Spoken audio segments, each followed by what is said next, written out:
Hey guys, what is up? I'm just gonna go ahead and knock out a very quick recap here. I only took one trade here today on Friday. I actually took a couple of future trades, but I don't want to make my channel a futures trading content channel. And the only reason why I don't want to do that is basically I'll explain a little bit later, because I want to get into the discussion of trading a prop firm versus trading your own account.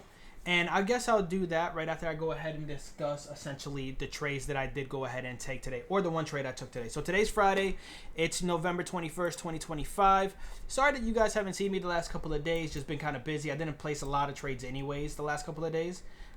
So anyways, it is 0 DTE Friday. So what was on my eyes was Microsoft here today, and the only reason why Microsoft was on my radar is because Microsoft's been falling off the face of the earth. You guys have heard me say this repeatedly. This stock has been getting absolutely crushed here on the daily, and we started to kind of get tapped in near that 200 daily moving average. So I was under the assumption. Tweet by Financial Juice. Okay, I just got some. Let me close out my IU page. So I ended up basically seeing that we were getting real close to the daily 200, and I'm under the assumption that we're not going to go ahead and just let that go on a Friday. So my goal was to overall just be patient and wait for a nice bounce setup.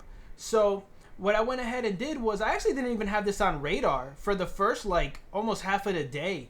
I ended up getting in some Microsoft calls right here around this area. Then we dipped a little bit lower, and I thought that we were probably just exhausting this low, which we absolutely did, right? They basically tanked it down like a couple more cents, like literally 4 cents, just to see if there was any stop orders. Got them out, and this position ended up surging. I bought my contracts. I got in like around here. I think the contracts I got in were like 70 cents. Then when I got in around here, they were trading at like 54. So I rescaled on this. I think it was 54 or 60, somewhere between there.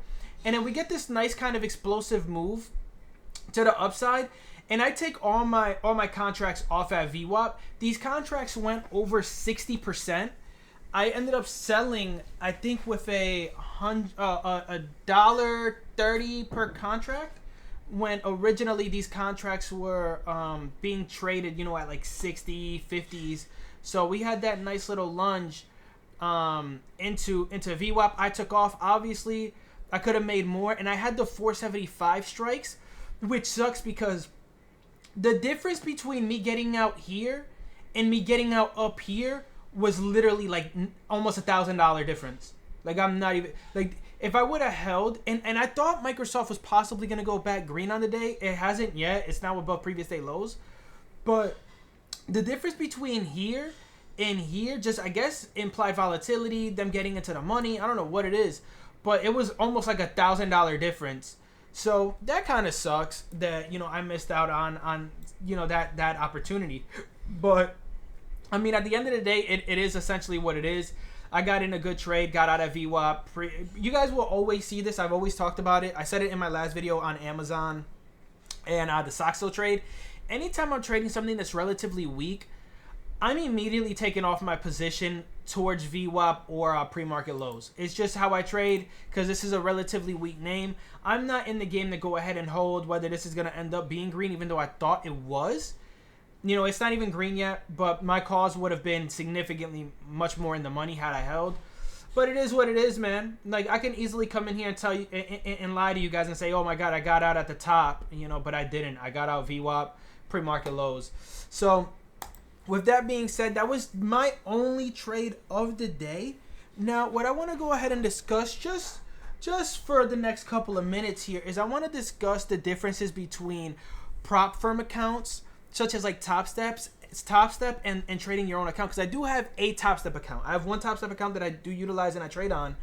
I don't want to really give out futures information, and the reason why I don't want to do that is because I'm actually not a big supporter of prop firms anymore. Like, I used to be someone who was in and out of prop firms, and listen, in and out, right?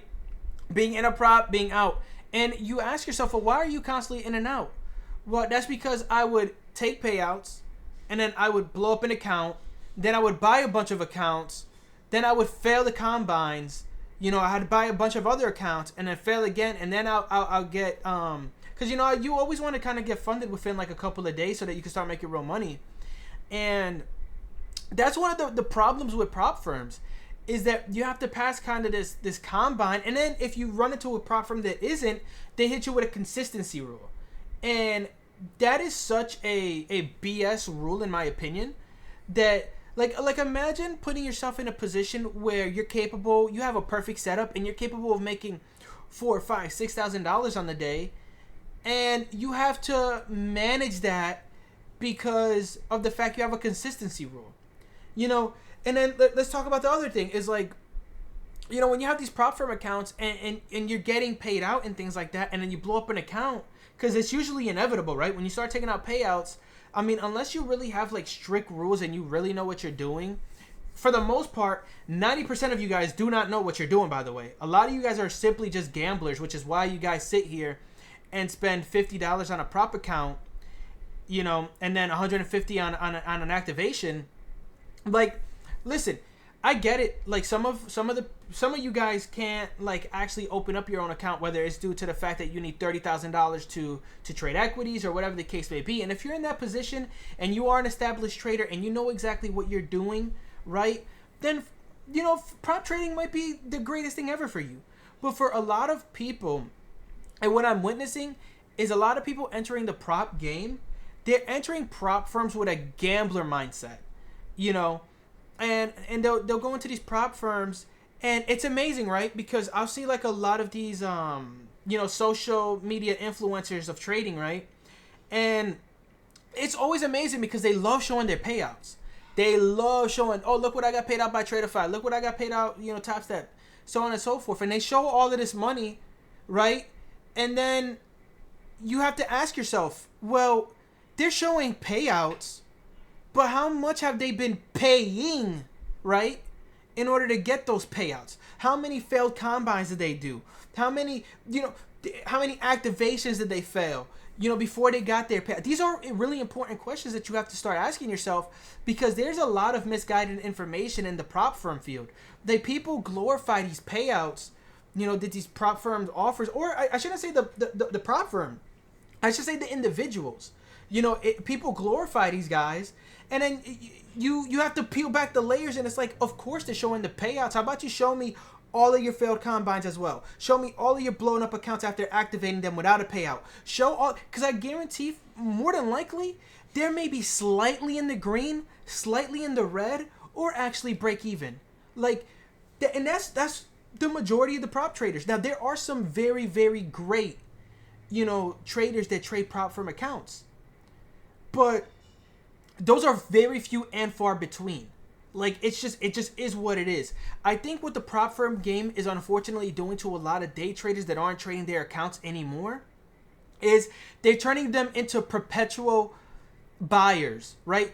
People are perpetually buying accounts rather than just making their own account with equities or whatever. Even if they want to do like their own NinjaTrader account, using their own money and trading like it's real money. Because a lot of these people, like I go on TikTok every so often, and I'll see like a couple of traders. I won't name them, I won't expose them like that, but I see these guys, and it's like, dude, they're risking like $3,000 on a trade, and then they're making like $1,000 on a trade, and it you know, they're always blocking out their P&L. They're always blocking out like their balance in their account, and it's like, well, why are they blocking that out? Is it a brand new account? You know, a lot of these people are using the Lightning account with Traderify, and they're just rehashing 150K accounts, perpetually buying it. You know, and you see that consistently currently in this game. And in my opinion, if I was to inform somebody on what they should do, I would absolutely tell people, you know, there's a reason to buy prop accounts, and there's a reason to trade your own account. Now, I think real stability and real trading, in my opinion, my humble opinion, you know, opinions are like assholes. Everyone has one. My personal opinion, I think that you should be trading your own account. And if you're unable to trade your own account, then trade the prop, grow the prop, take your payouts, and then make your own account. Because at the end of the day, like, when you have your own account, you're not, you're not tied to, oh my God, I can only pull out 50% of my money. Oh, I can only pull out with 5 green trading days of $150. Oh, I need to meet this 20% consistency rule.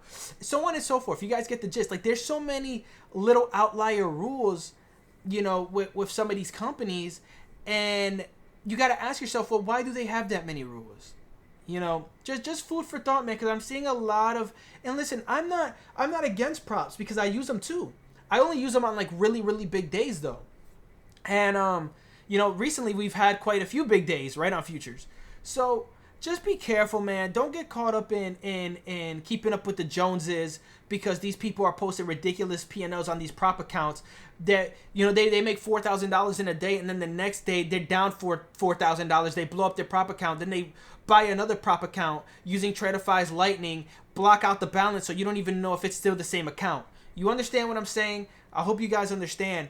There's a reason to use prop accounts. There's a reason to use your own trade account. A lot of you guys are getting, stuck in perpetual buying of accounts rather than learning to actually sustain your own wealth and grow your own money via your own account. That's just food for thought, man. I hope you guys enjoyed the video. Really good clean trade breakdown on Microsoft and a really good breakdown of kind of my thoughts on prop versus trading your own account. There is no right or wrong answer. I do want to go ahead and inform you guys. There's nothing wrong or right, with trading a prop versus your own account. Just be aware, man, because there's a lot of food rules out there, man. There's a lot. Also, prop account only allows you to trade like, certain futures. You have a plethora of opportunities when you trade options and equities. Like, there is countless opportunities in the market. There is more edge in individual names, and this is just facts. I mean, it is what it is. There is more opportunities trading individual names than trading futures. These are facts. You want to go argue with it, we can go hand in hand and talk about it in the comment section, because I'm willing to sit here and conversate with anybody who thinks that statement is not true, because it absolutely is true. There is absolutely more edge in trading individual names than trading futures. That just is what it is. Hope you guys enjoy. It's Friday. Take it easy. I'm about to play some Marvel Rivals or Arc Raiders and just vibe out. Later, guys.